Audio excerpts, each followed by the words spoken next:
hello आदामोन good morning गोजोन फुंबिलिनि बयखौबो बराय हरग्रोनाय थाबाय आदामोन हराव मोनसे माने शर्ट मुभिनि आरो ट्रेलार बानायनाय जादोंमोन बेखौ जों दिनै 9टा बा 9:30 हेगारनाय जागोन आदामोन ससे क्लिपखौ ओरैनो होनो हानि आं आदामोन नायबानो जाबाय गाबोननि थाखाय रेडि ट्रेलार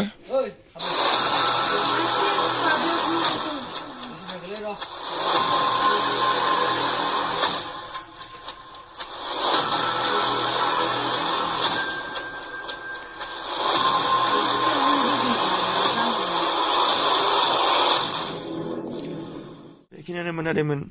बोरै जादों बाय कमेन्टआव खोन्थाहरबानो जाबाय नायनानै भिडिअ बेखिनियानोमोन आदामोन बेखिनियावनो दोननाय जाबाय लोगो मोनगोन नेक्स्ट ब्लगाव